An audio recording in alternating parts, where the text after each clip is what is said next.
ఓం గం గణపతయే నమః దుం దుర్గాయై నమః ద్రాం దత్తాత్రేయాయ నమః శరబిందు సమాకారే పరబ్రహ్మస్వరూపిణి వాసరాపీఠనిలయే సరస్వతీ నమోస్తుతే ద్రాం దత్తాత్రేయాయ నమః. ఓం నమో వెంకటేశాయ శరణం. మారుతి అనుగ్రహం ప్రారంభ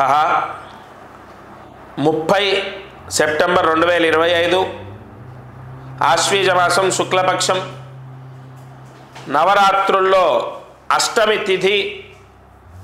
ఈ నవరాత్రుల్లో అష్టమి తిథి రోజు ఇవాళ 3 ఒత్తులు ఒక ఒత్తిగా చేసి దీపారాధన చేయండి. ముందుగా ఈరోజు ఇంటికి సూర్యాస్తమయంలోపు పీచు ఉన్నటువంటి కొబ్బరికాయ కట్టండి. ఇంటికి కట్టాలి. అది దసరా తర్వాత అంటే 3వ తారీఖు 2వ తారీఖు దసరా. అందరికీ ఒక కన్ఫ్యూజన్ ఏంటంటే 1వ తారీఖా 2వ తారీఖా 2వ తారీఖే కన్ఫామ్. 1వ తారీఖు కాదు, 2వ తారీఖు విజయదశమి. అది ఫిక్స్ అయిపోండి. గాంధీ జయంతి విజయదశమి ఒకేసారి వచ్చింది ఈసారి.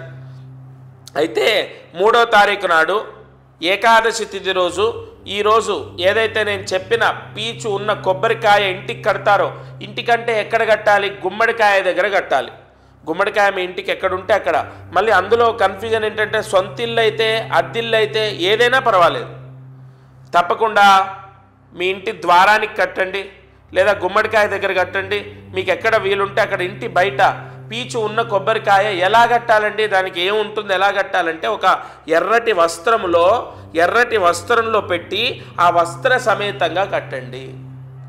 ఇది ద్వారబంధనం అంటారు. అష్టమి రోజు ఇది ఏ ఇంటికైతే కడతారో, అందులో నవరాత్రుల్లో వచ్చిన అష్టమి రోజు ఏ ఇంటికైతే కడతారో నర దృష్టి లేకుండా, నరఘోష లేకుండా, ఎటువంటి దృష్టి దోషాలు లేకుండా రక్షింపబడతారు. అదొకటి కట్టండి సూర్యాస్తమయం లోపు. అది అయిపోయిందా? ఇక 3 ఒత్తులు ఒక ఒత్తిగా చేసి ఆవు నెయ్యి వేసి దీపాన్ని వెలిగించాలి. అది అయిపోయిందా? ఇక ఇవాళ ఏ మంత్రంతో కుంకుమ వేయాలి అమ్మవారి పైన? అమ్మవారికి భక్ష్య భోజ్య చోద్య మహానైవేద్యం ఏమిటయా అంటే నవరాత్రుల్లో భక్తితో మహామంత్రంతో ఒక నక్షత్ర సమేతంగా ఉన్న ఆ మహామంత్రంతో అమ్మవారికి కుంకుమ సమర్పించడమే సంపూర్ణ పూజా యోగాన్ని మీరు పొందిన ఫలితాన్ని అమ్మవారి ఇస్తుంది. అమ్మవారికి అన్ని ప్రసాదించినట్టే, చీర కట్టినట్టు, అలాగే అభిషేకం చేసినట్టు, అమ్మవారికి గాజులు సమర్పించినట్టు, అమ్మవారికి సమస్త షోడశ ఉపచార సహిత మహానివేదన కూడా అమ్మవారికి సమర్పించినట్టే కుంకుమార్చన చేయటం నవరాత్రుల్లో అంత విశేష ఫలితాన్ని అమ్మవారు ప్రసాదిస్తుంది. అయితే ఇవాళ మహిషాసుర మర్దిని. అయితే ఇవాళ అవతారం అని నేను చెప్పట్లే, అమ్మవారి నామం మీకు చెప్తాను. ఎందుకంటే నేను ముందే చెప్పాను నక్షత్ర సహితంగా మంత్రాన్ని ఇస్తాను. ఇవాళ అష్టమి రోజు ఈ మంత్రాన్ని జాగ్రత్తగా రాసుకోండి. ఓం శ్రీం క్లీం హ్రీం మహిషాసుర మర్దిన్యై నమః. ఓం శ్రీం క్లీం హ్రీం మహిషాసుర మర్దిన్యై నమః. ఓం శ్రీం క్లీం హ్రీం మహిషాసుర మర్దిన్యై నమః. ఈ మంత్రాన్ని 3 సార్లు రాసి 108 మార్లు చదువుతూ అమ్మవారి పైన కుంకుమ వేయాలి. అయితే ఈరోజు సూర్యాస్తమయంలోపు ఈ ఆవు నేతితో దీపాన్ని వెలిగించి వెంటనే ఈ పూజ చేయాలి. ఇవాళ ప్రత్యేకంగా ఒక పరిహారం చెప్పాను కదా, ఎప్పుడు తలస్నానం చేయాలో చెప్తున్నాను, ఎప్పుడు పరిహారం చేసుకోవాలో చెప్తున్నాను, ఎప్పుడు ఏ ప్రాయశ్చిత్తాన్ని ఆచరించాలో చెప్తున్నాను. కావున ఈ రోజున మీరు తప్పకుండా అమ్మవారికి ఈ పరిహారాన్ని ఈ ప్రాయశ్చిత్తాన్ని చేయండి. 3 ఒత్తులు ఒక ఒత్తిగా చేసి ఆవు నేతితో దీపం వెలిగించి అమ్మవారికి కుంకుమ సమర్పణ చేయండి. అలాగే నేను చెప్పినట్టు ఇంటి బయట పీచు ఉన్న కొబ్బరికాయ కట్టండి. అయితే అది తీసేసి 3వ తారీఖు నాడు, 2వ తారీఖు లేదు 3వ తారీఖు నాడు అది ఏం చేయాలి అంటే అది తీసేసి దగ్గరలో ఉన్న ఏదైనా సాయినాథుడి దేవాలయంలో ధునిలో వేసేయాలి. అది మొత్తం కాలిపోతుంది. అప్పుడు మనం ఏదైతే ఈ ప్రాయశ్చిత్తం ఇవాళ కట్టామో, ఏదైతే మనం 3వ తారీఖు ధునిలో వేస్తున్నామో సంపూర్ణ నరదృష్టి దోషం పోతుంది. ఈ పరిహారాన్ని తప్పకుండా దగ్గరలో ఉన్న సాయినాథుడి దేవాలయంలో అక్కడ ధుని ఉంటుంది, ఆ ధునిలో వేయండి. కొంతమందికి ఏంటంటే ధుని వెలిగి లేదు అంటారు, మీరు వేసేయండి. వాళ్ళు మళ్ళీ గురువారమో లేదంటే నెక్స్ట్ ఆదివారం ఎప్పుడో ధుని వెలిగిస్తారు, అప్పుడు హుతమైపోతుంది కదా ఎలాగైనా. కాబట్టి వేయటం మీ వంతు. తప్పకుండా ఈ పరిహారము ఆచరించండి. సంపూర్ణ మహాశక్తి అనుగ్రహాన్ని మీరు పొందుతారు. మన నిత్య జీవితంలో సర్వసాధారణమైనటువంటి కోరికలు ఏమిటంటే ఉద్యోగం రావాలి, మా అమ్మాయికి లేదా అబ్బాయికి పెళ్ళి అవ్వాలి, మంచి సంబంధం రావాలి, మంచి కుటుంబంతో వివాహం అవ్వాలి, లేదా చదువులో రాణించాలి, బాగా చదువుకోవాలి, మంచి సీటు సంపాదించాలి. ఇలా ప్రతినిత్యం భగవంతుణ్ణి సర్వసాధారణమైన కోరికలు ఇవి వేడుకుంటూ ఉంటారు చాలామంది. ఇంకొంతమంది ఆర్థిక ఇబ్బందులు పోవాలి, అప్పులు పోవాలి, అప్పుల వాళ్ళు మమ్మల్ని ఇబ్బంది పెట్టకూడదు, వ్యాపారం బాగుండాలి, ఆర్థిక సమస్యలు పోవాలి, విదేశాలకు వెళ్ళాలి, విదేశాల్లో మంచి పర్మనెంట్ జాబ్ రావాలి. ఇలా ఇవి నిత్య జీవితంలో కోరికలు. అయితే ప్రతి కోరిక నెరవేరుతుంది 100% అని చెప్పడానికి లేదు. వారి వారి కర్మదోషాన్ని కూడా వారు అనుభవిస్తూ ఉంటారు. ప్రతిరోజు మనం భగవంతుణ్ణి వేడుకున్నప్పటికీ, భగవంతుణ్ణి మన యొక్క ఆత్రనాదాలతో శరణాగతితో ప్రార్థించినప్పటికీ మన కోరికలు నెరవేరుతున్నాయా? లేదు. ఎందుకంటే మనము కర్మదోషాన్ని అనుభవిస్తున్నాం. ఈ కర్మదోషం అంటే గత జన్మ పుణ్య పాపము అంటే కర్మ.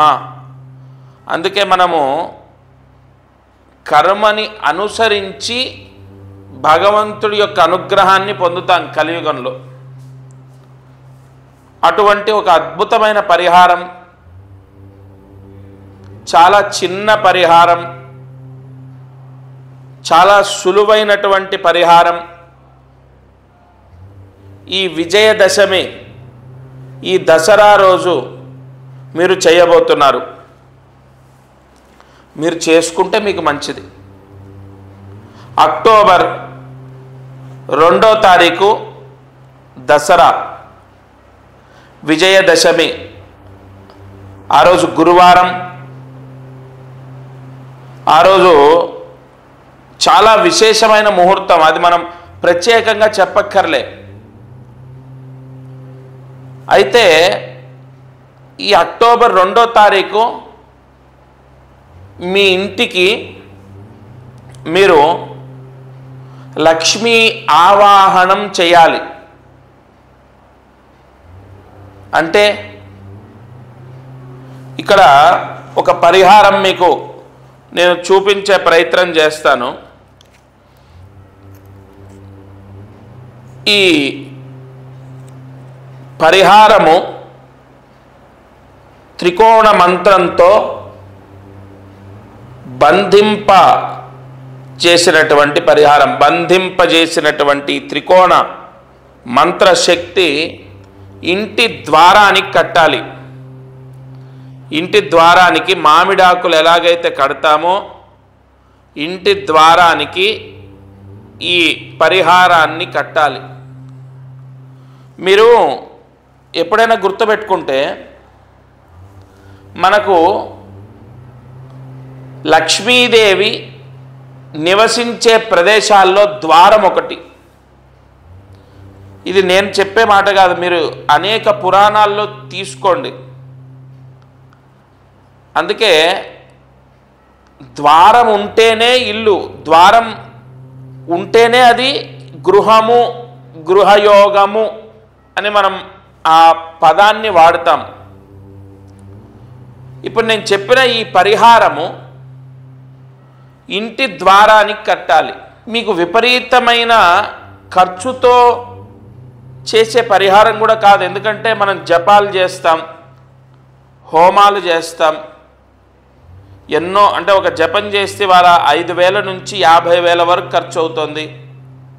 హోమాలు చేస్తే ఒక 6,000 3,000 స్టార్టింగ్, అక్కడి నుంచి మొదలుకొని 30,000 60,000 రూపాయలు కూడా ఖర్చు అయ్యేటటువంటి పరిస్థితులు మనం చూసాం. అయితే ఈ పరిహారము, ఆ పూజలు, అంత ఖర్చు పెట్టి చేసే పూజలు వృధా అని చెప్పట్లేదు. అంత ఖర్చు పెట్టి మనం పూజ చేసినప్పుడు ఫలితము ఎంతైతే వస్తుందో కొన్ని ముహూర్తాల్లో ఇటువంటి పరిహారాల ద్వారా అంత ఫలితాన్ని పొందుతాం. అంటే మీకు అర్థమయ్యేలా చెప్తాను. మీరు మామూలుగా నీరు తాగుతారు, అదే శంఖంలో పోసుకొని తాగితే తీర్థం అవుతుంది. కావున మనం జపాలు, హోమాలు ఇత్యాది క్రతువులు లేదా ఎన్నో జ్యోతిష్య అంటే జాతక సంబంధితంగా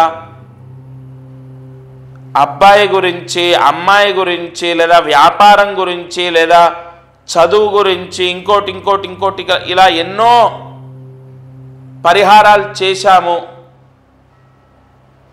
అయినా కూడా మరి ఏ దోషం ఉందో, మా ఇంటికి ఉందా, మాకుందో, మరి అది పితృదోషమా లేకపోతే ఇంకో దోషం, అది ఏ దోషం ఉందో ఎన్ని చేసినా మేము సంతోషంగా లేము, మాకు ఆర్థిక ఇబ్బందులు తొలగిపోవట్లేదు, మా అమ్మాయికి లేదా అబ్బాయికి పెళ్ళవ్వట్లేదు, ఇలా రకరకాలుగా వాళ్ళు బాధపడుతుంటారు. ప్రతిరోజు అనేక ఛానళ్ళల్లో అనేక గురువులు చెప్పినటువంటి మంత్రాన్ని చదువుకోవడము, దీపారాధన చేయటము, ఇలా ఎన్నో చేస్తూనే ఉంటాం మనం. ఆ స్తోత్రం చదవాలి, ఈ జపం చేయాలి, ఇలా ఎన్నో మనం చేసుకోవడము, దానం చేయటము, గోసేవ చేయటము, లేదంటే ఫలానా పురోహితులతో అనేక పూజలు చేయించుకోవడము, ఇలా ఎన్ని మీరు నేను దయచేసి మీకు చెప్పేది ఒకటే, మిమ్మల్ని కన్విన్స్ చేయడానికి చెప్పట్లేదు. మీ బాధ నేను ప్రత్యక్షంగా ప్రతిరోజు కళ్ళ చూస్తున్నాను కాబట్టి నేను మీకు అన్ని వివరంగా చెప్తున్నాను. ఎన్నో చేసి విసిగిపోయి ఇక అసలు మా పని అవుతుందా, మాకింతేనా, మా గతింతేనా, అసలు ఆ భగవంతుడు అన్నవాడు ఉన్నాడా, ఇంత బాధపడుతూ ఎన్ని వేడుకున్నా ఆయన మాకు వరాన్ని ఇవ్వడా, ఇలా చాలామంది ఎంతోమంది బాధపడుతున్నారు ప్రతిరోజు. నేను ఎవరిని ఇందులో విమర్శించను, వాళ్ళు చేసింది కరెక్ట్ కాదు, వీళ్ళు చేసింది కరెక్ట్ కాదు, నేను చేసింది మంచి, ఇవేవి నేను అనను. అసలు మనమే ఎన్నో కష్టాల్లో ఉన్నాం కదా, అవన్నీ మనకొద్దు. మాకు కావాల్సింది ఒకటే, మా కష్టం పోవాలి, మా అమ్మాయి పెళ్ళవ్వాలి, మా అబ్బాయికి ఒక సెటిల్మెంట్, లైఫ్లో సెటిల్మెంట్ రావాలి. ఇలా ఇప్పుడు నేను మీకు చెప్పొచ్చేది ఒకటే, మనము కొన్ని పరిహారాలు, చిన్న పరిహారాలు, చిన్నదంటే ఎంత, 680 రూపాయలు, కేవలం 680 రూపాయలు. పోస్ట్ ఛార్జీ ఏదైనా ఉంటే ఒక 100 రూపాయలు అంతే. కేవలం 680 రూపాయలు మాత్రమే మీరు ఖర్చు పెట్టుకునేది. నేను మళ్ళీ చెప్తున్నాను, 100% ఒక పరిహారము 680 రూపాయల్లో మనకు ఉపశమనాన్ని ఇస్తుంది అంటే ఇన్ని ప్రయత్నం చేశాం కదా. నేను చెప్పినవే కొన్ని వందలు చేసి ఉండొచ్చు, లేదా ఇతరులు చెప్పినవి చేసి ఉండొచ్చు. ఈ చిన్న పరిహారం ఒక చెప్పులు కొనుక్కుంటే ఖర్చు అయ్యేంత, లేదా ఒకరోజు నలుగురు ఒక తిండి తినడానికి వెళ్తే ఖర్చు అయ్యేంత, ఒక సినిమా టికెట్ మనకు ఏదైతే ఖర్చు అవుతుందో అంత ఖర్చు అంతే. భగవంతుడికి భగవత్ సేవకు మనం ఖర్చు పెడితే 100% అది 10 యోగాన్ని ఇస్తుంది తప్ప అక్కడ తప్పేం లేదు. కాబట్టి అయితే ఇక్కడ ఏంటంటే చాలామందికి నేను క్లారిటీ ఇచ్చేది, అద్దె ఇల్లు సొంత ఇల్లు ఏదైనా పర్వాలేదు, మీ ఇంటి ద్వారానికి కట్టాలి. అయితే ఇక్కడ ఇక్కడ అతి ముఖ్యమైనవి, ఒకటి పిల్లలు, రెండోది డబ్బు. ఇప్పుడు డబ్బు కూడా కావాలి కదా, కలియుగంలో ముందడుగు వేయాలంటే డబ్బు ఆరోగ్యం ఈ రెండు కావాలి. ఒకటి ఆరోగ్యం, రెండోది డబ్బు. కాబట్టి ఈ డబ్బుకి సంబంధించి మీరు ఏదైతే బీర్వా ఉంటుందో ఆ బీర్వా ఉన్న రూమ్కి ఒకటి కట్టాలంటే ఆ ద్వారానికి ఒకటి కట్టాలి. ఉదాహరణకు మా ఇంట్లో బీర్వా మా నాన్నగారు ఉండేటటువంటి బెడ్రూమ్కి ఉంటుంది. ఎందుకంటే ఇంటికి పెద్ద ఆయన నైరుతిలో ఉండాలి, ఆ నైరుతిలోనే బీర్వా ఉండాలి, అక్కడ ఉంటుంది. ఆ ద్వారానికి ఒకటి. మెయిన్ ద్వారం నేను ఇప్పుడు చూపించాను కదా మీకు, ఇగోండి ఇది మెయిన్ ద్వారానికి ఒకటి కట్టాలి. మళ్ళీ బీర్వా ఎక్కడైతే ఉంచారో అక్కడ ఒకటి కట్టాలి. అంటే బీర్వా ఉన్న బెడ్రూమ్కి ఒకటి, అట్లాగే మెయిన్ ద్వారానికి ఒకటి. అది సొంతిల్లైనా అద్దిల్లైనా దసరా రోజు కట్టండి. ఇందులో మీకు అన్ని క్లారిటీ ఇస్తాను, మళ్ళీ డౌట్స్. దసరా రోజు ఇంట్లో ఎవరికైనా కుదరకపోతే, ఎవరికో ఒకరికి కుదురుతుంది కదా, ఆడవాళ్ళకు కుదరట్లే, మగవాళ్ళు ఎవరో ఒకళ్ళు ఉంటారు కదా, ఎవరో ఒకరు కట్టండి. ఒకరు దసరాకే మేము ఇక్కడ ఉండట్లేదండి మా ఇంట్లో, ప్రత్యేకంగా మీ ఇంటి పేరు మీ గోత్రనామాలతో ఇంకొక ముహూర్తం నేను ఇస్తాను. ఎందుకంటే దసరా రోజు ఉండట్లేదు అన్నవాళ్ళు ఎవరో కొద్దిమంది ఉంటారు. ఆ రోజు కుదరకపోతే అటు ఇటు ఒక 5-6 రోజులు అటు ఇటుగా ఒక ముహూర్తం ఇస్తాను. ఎందుకంటే మనకు ఆశ్వీజ మాసం, భాద్రపద మాసం వెళ్ళిపోతుంది, పితృపక్షాలు వెళ్ళిపోతాయి, అన్నీ మంచి రోజులే. కాబట్టి ఒక 5 రోజుల్లో, వారం రోజుల్లోపు ఒక ముహూర్తం ఇస్తాను. కానీ దసరా రోజు కట్టడం మాత్రం చాలా చాలా మంచిది. ఇంకొకటి, బెడ్రూమ్కి ఒకటి కట్టాలి, బయట మెయిన్ ద్వారానికి ఒకటి కట్టాలన్నాను కదా. కొంతమంది ప్రశ్న ఏంటంటే, మాకు మొత్తం ఇల్లు ఒకటే హాల్ ఉంటుంది, అక్కడే కిచెను, ఇదే హాలు, ఇక్కడే పడుకుంటామన్న వాళ్ళు ఎవరైనా ఉంటే ఒకటే కట్టుకోండి. సపరేట్గా ఒక సింగిల్ బెడ్రూమ్ ఉంటే బెడ్రూమ్ ద్వారానికి ఒకటి, ఈ మెయిన్ డోర్కి ఒకటి. ఎందుకంటే ఇక్కడ దీనికి త్రికోణ శక్తి ఉంటుంది.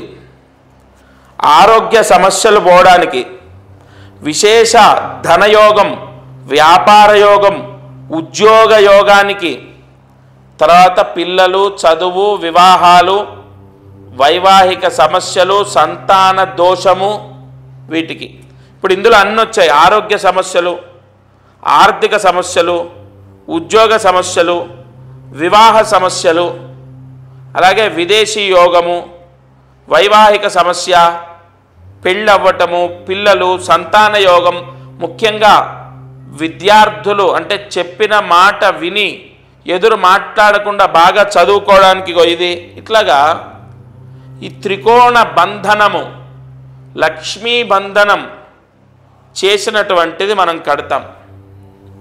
కాబట్టి తప్పనిసరిగా ఒకటి ఇంటి ద్వారానికి కట్టాలి, రెండోది బెడ్రూమ్కి కట్టాలి. ఇంట్లో ఎన్ని ద్వారాలుంటే అన్నిటికీ కట్టుకోమని నేను చెప్పట్లే, రెండే. బీరువా ఉన్న ప్రదేశం, ఎందుకంటే ఇంట్లో డబ్బు నిలవాలి, డబ్బు నిలిస్తే మన అప్పులు పోతాయి, ఆర్థిక ఇబ్బందులు పోతాయి, రాజయోగం, పదవీ యోగం, అనేక అవకాశాలు, అనేక పేరు ప్రఖ్యాతలు, అదంతా కూడా లక్ష్మీ స్థానం అంటే బీరువా ఉన్న దగ్గర. రెండోది అసలు మనం అంటూ బాగుండాలి, మీరు, మీ పిల్లలు, మీ కుటుంబానికి మొత్తం ఎటువంటి దిష్టి దోషాలు లేకుండా, ఏ పీడలు లేకుండా, ఏ సమస్యలు లేకుండా మీకు లక్ష్మీ యోగం కలగాలి. ఇందాక మనం చెప్పుకున్నట్టు కర్మ దోషం పోవాలి. ఇందాక మనం ఏం చెప్పుకున్నాం, ఎన్నో సమస్యలు, ఎన్నో ఇబ్బందులు సర్వసాధారణంగా ప్రతిరోజు భగవంతుణ్ణి వేడుకుంటుంటాం. మనం ఏమని వేడుకుంటామయ్యా? ఇందాక చెప్పినట్టు చదువు, ఆరోగ్యం, డబ్బు, ధనము, వ్యాపారం, వివాహం, సంతానం, వైవాహికం, ఇలా అన్నీ, గృహయోగం, అవన్నిటికీ మెయిన్ ద్వారం. ఎందుకంటే ద్వార దిగ్బంధన యోగం, లక్ష్మీ కటాక్షం కలగడానికి మెయిన్ ద్వారానికి కట్టాలి. అయితే సొంత ఇంటి వాళ్ళ, అద్దె ఇంటి వాళ్ళ భగవంతుడు చూడడు. ఎవరికైతే ఈ పరిహారం పోస్ట్ ద్వారా పంపిస్తామో ఆ పరిహారము ఎవరైతే ఇంటి ద్వారానికి కడతారో, ఒకటి లోపల ఇంట్లో ధనస్థాపన, ఆ బీరువా ఉన్నటువంటి రూమ్ ఏదైతే ఉంటుందో ఆ ద్వారానికి కడతారో ఆ యోగము ఆ యజమానికి, ఆ యజమాని ఇంట్లో వాళ్లకు వర్తిస్తుంది. కాబట్టి ఇంకా భగవంతుడిది సొంతిల్లా అద్దిల్లా అన్నది చూడడు. ఆ ఇంటి యజమాని ఎవరు? ఆ ఇంట్లో దీపం పెట్టేవాళ్ళు. అది అద్దె కడుతున్నారు కాబట్టి నెల రోజులు దాని మీద సర్వ అధికారాలు మీవే ఉంటాయి కదా. కాబట్టి దాని పూర్తి పుణ్యం మీకే వర్తిస్తుంది. ఇంకొకటి, ఇక ఖర్చు విషయం అంటారా, 680 రూపాయలు మీరు ఖర్చు పెట్టేది. నా సంకల్పం ఏంటో తెలుసా అండి, నేను కొన్ని ముహూర్తాల్లో ఎన్నో పరిహారాలు, మొన్న శ్రావణ మాసంలో కొన్ని పరిహారాలు ఇచ్చాను.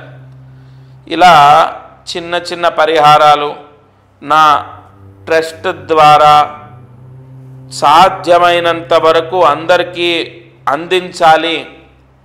ప్రతిదానికి లక్షలాది రూపాయలు ఖర్చు పెట్టి మనం చేసేదే ఫలించడం అనేది కాదు. ఒక చిన్న పరిహారం, వాళ్ళ జాతకం చూశాను, వాళ్ళతో ఫోన్లో మాట్లాడాను, నేరుగా కూడా రాలే, ఎక్కడో ఒరిస్సా దగ్గర ఉంటారు, ఫోన్లో మాట్లాడాను, చాలా చిన్న రెమెడీ చెప్పాను. వాళ్ళ అమ్మాయి పెళ్లి కుదిరింది. ఈరోజు ఉదయం 6:30, 6:40 ఆ ప్రాంతంలో, 6:30, 6:40 ఆ ప్రాంతంలో నాకు వాట్సాప్లో పంపించారు. అంటే చిన్న పరిహారాలు కూడా వెంటనే ఫలితాన్ని ఇస్తాయి. వాళ్ళ జాతకంలో అది తెలుస్తుంది. వాళ్ళ జాతకం చూసి నేను ప్రత్యక్షంగా వాళ్ళతో మాట్లాడి నేను చెప్పాను, ఫోన్ ద్వారా అన్ని పరిహారాలు ఎలా చేసుకోవాలో చెప్పాను, మా వాళ్ళతో చెప్పించాను. కాబట్టి నా సంకల్పం ఒకటే అండి, మనము ప్రతిసారి ఇప్పుడు దసరా, దీపావళి లేదా శివరాత్రి ఇలా పర్వదినాల్లో సాధ్యమైనంత వరకు అందరికీ చిన్న పరిహారాలు చాలా తక్కువ ఖర్చుతో అయ్యేవి నేను పంపించాలి నా ట్రస్ట్ ద్వారా. అయితే ₹1 ఇంకా నాకు ఖర్చైనా పర్వాలేదు. అప్పుడు ఏమవుతుందంటే, ఇక్కడ ఈరోజు లేదా రేపు, ఎల్లుండి ఏదో ఒక రోజు నేను చెప్పింది ఖచ్చితంగా వాళ్లకు మంచి జరుగుతుంది అన్న నమ్మకం నాకుంది. కాబట్టి ప్రతిరోజు ఈ ఛానల్లో నేను అందించేటటువంటి ప్రాయశ్చిత్తాలు ఆచరించి వాటి ద్వారా ఫలితాలు ఎంతోమంది పొందుతున్నారు. మీరు కూడా తప్పకుండా ఈ పరిహారాన్ని చేసుకోండి. దసరా అంటే ఎంతో ఒక శక్తి ఉన్నటువంటి రోజు, విజయదశమి అన్నది. సంవత్సరం మొత్తంలో అమ్మవారి యొక్క అతి పవిత్రమైనటువంటి, అంటే అమ్మవారు ఎంతో పవిత్రమైనటువంటిది, ఆమెకు మనం పవిత్రంగా అర్పణం చేసేటటువంటి దీక్ష ఏదైనా ఉంటుంది అంటే దసరా నవరాత్రుల్లో. ఎంతోమంది చండీ హోమాలు చేస్తుంటారు, చండీ పారాయణ, లలితా పారాయణ, దీక్ష, ఉపవాసం, తలస్నానం, కలశం పెట్టుకోవడం, అనేక ఆరాధనలు చేస్తుంటారు. వాటితో పోల్చుకుంటే ఇది ఒక చాలా ఒక రేణువంత పరిహారం. ఎందుకంటే ఎంతో దీన స్థితిలో ఉన్న వాళ్ళు కూడా చేసుకునే విధంగా ఉండాలనే మా ట్రస్ట్ ద్వారా పురోహితుల్ని సంప్రదించి వాళ్ళని అర్థించి అయ్యా ఈ విధంగా చేయాలి, ఒకరోజు దీనికి పరిపూర్ణమైనటువంటి పూజ జరగాలి, వాళ్ళకు పోస్ట్ ద్వారా వెళ్ళాలి, అందరూ చేసుకునే విధంగా ఇగో ఈ విధంగా చేద్దాము అని వాళ్ళందరితో సంప్రదించి మాట్లాడి మేము ముందుకొచ్చి వాళ్ళు చెప్తున్నాను. ఇవాళ మనం 4 రోజులు ఇంట్లో పళ్ళు పూలు తెచ్చుకుంటే అవుతాయి ఖర్చు. అంటే నేను ఎందుకు ఈ ఖర్చు గురించి చెప్తున్నానంటే, ఎంతోమంది ఇవాళ అనేక దోషాల ద్వారా ఎన్నో ప్రాయశ్చిత్తాలు చేసి విపరీతమైన ఖర్చులోకి వెళ్ళిపోయి బాధపడుతున్న వాళ్ళు, అయ్యో భగవంతుడా మేము చేసిన దానికి బాధపడట్లేదు, చేశాం, చెప్పినవన్నీ చేశాం, అయినా మాకెందుకు ఈ కష్టం తీరట్లేదు, ఎంతో భారమైనా కూడా ఎంతో ఇబ్బంది అయినా కూడా ఖర్చు పెట్టి చేశాం, నీ సేవలో పాల్గొన్నాము, అయినా మాకెందుకు ఈ కష్టం విముక్తి అవ్వట్లేదు అని బాధపడుతున్నారు. కానీ నాకు ఒకటి నమ్మకం ఉంది, దసరా విజయదశమి అన్నది ఎంతో శక్తివంతమైంది. ఇంటి దోషం పోయినప్పుడు ఇంట్లో ఒక లక్ష్మీ ఆవాహన యోగం, ద్వార ఆవాహన యోగం, ఒక విశేష మంత్రశక్తి అనేది ఇంటికి ఉన్నప్పుడు ఆ ఇంట్లో పాజిటివ్ ఎనర్జీ వస్తుంది, ఆ ఇంట్లో ప్రశాంతత వస్తుంది, ఆ ఇంట్లో మనశ్శాంతి ఉంటుందని నేను నమ్ముతాను.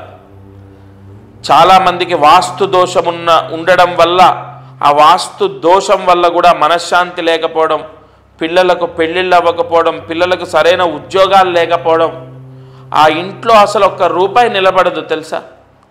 కానీ అటువంటి దోషాన్ని సైతం కంట్రోల్ చేసేది అమ్మవారు. ఎందుకంటే సమస్త అధిదేవతలు ప్రత్యధిదేవతలు అమ్మవారికి సేవ చేస్తారు. చతుర్భుజే చంద్రకళావతంసే కుశోన్నతే కుంకుమరాగ శౌనే పుండ్రేక్షు పాశాంకుశ పుష్పబాణ హస్తే నమస్తే జగదేక మాతాహ. ఒకటి గుర్తుపెట్టుకోండి, ఎంతటి వాస్తు దోషమైనా సరే దసరా రోజు ఈ పరిహారం ఇంటికి కడితే అది కంట్రోల్లో ఉంటుంది, దాని ప్రభావం మీ పైన పడదు, ఇంట్లో విపరీతమైన పాజిటివ్ ఎనర్జీ ఏర్పడుతుంది. ఎప్పుడైతే ఇంట్లో పాజిటివ్ ఎనర్జీ వస్తుందో, ఎప్పుడైతే ఇంట్లో మంత్రశక్తి ఆవాహన జరుగుతుందో, ఎప్పుడైతే ఇంట్లో అమ్మవారు నిక్షిప్తమై ఉంటుందో, అమ్మవారి అనుగ్రహము, గొడవలు తగ్గిపోతాయి, ఇంట్లో శుభకార్యాలు అంటే శుభ కార్యక్రమాలు జరుగుతాయి, అనేక సత్ఫలితాలు మీకు అమ్మవారు ప్రసాదిస్తుంది. ఎంతటి దైవమైనా సరే అమ్మవారిని ఆరాధించవలసిందే, ఎంత పెద్ద శక్తి స్వరూపమైనా సరే అమ్మవారిని ఆరాధించవలసిందే. కాబట్టి ఏ దోషమైనా, అది కుజ దోషం ఉంది, పెళ్ళవ్వట్లేదు, మనం చెప్పినట్టు దసరా రోజు ఈ పరిహారము అమ్మాయికి పెళ్ళవ్వాలని కడదాం. ఆ పరిహారము అమ్మవారి అనుగ్రహము అమ్మాయి పైన ఉండి అమ్మాయికి మంచి సంబంధం వచ్చి వివాహం అవుతుందేమో, ఒక ప్రయత్నం కదా మనం చేసేది. లేదు అమ్మవారికి నమస్కారం చేసుకొని అబ్బాయికి మంచి జాబ్ రావాలని కడతాము. జాతకంలో ఉన్న దోషాన్ని సైతం తీసేసి, మనం లలితా సహస్రనామంలో ఏం చెప్తుంది, ఎంతటి దోషాన్నైనా ఎంతటి పీడనైనా అమ్మవారు తీసేస్తుంది. అమ్మవారి అనుగ్రహం ఉంటే అన్నీ జయిస్తాము. కాబట్టి తప్పనిసరిగా ఒక విపరీతమైన పాజిటివ్ ఎనర్జీ ఉండాలి ఇంట్లో, ఎప్పుడు ఆ ఇంట్లో ప్రశాంతత ఉండాలి, ఆ ఇంట్లో లక్ష్మీ తాండవం చేయాలి, డబ్బు నిలవాలి. వ్యాపారంలో మనం అనుకోని విధంగా ఒక్కొక్కరు ఎలా సంపాదిస్తున్నారు చూడండి మీ కళ్ళ ముందరే. అటువంటి యోగం మనకు కలగాలి. కలుగుతుందా అంటే ఎస్, అమ్మవారి అనుగ్రహం ఉంటే కలుగుతుంది. త్రికోణ శక్తి అన్నది అమ్మవారు మాత్రమే ప్రసాదిస్తుంది. కాబట్టి దసరా రోజు మీరు స్క్రీన్ పైన కనపడుతున్న నెంబర్కి కాల్ చేయండి, మీ పోస్టల్ అడ్రస్ తీసుకుంటాను. ఏదో ఒక వస్తువు ఇచ్చినట్టు కాదు, ఎప్పుడైనా మారుతి సేవా సమితి ఒక సశాస్త్రీయంగా శాస్త్ర సంబంధితంగా అనేక ప్రాయశ్చిత్తాలు చేసిస్తుంది.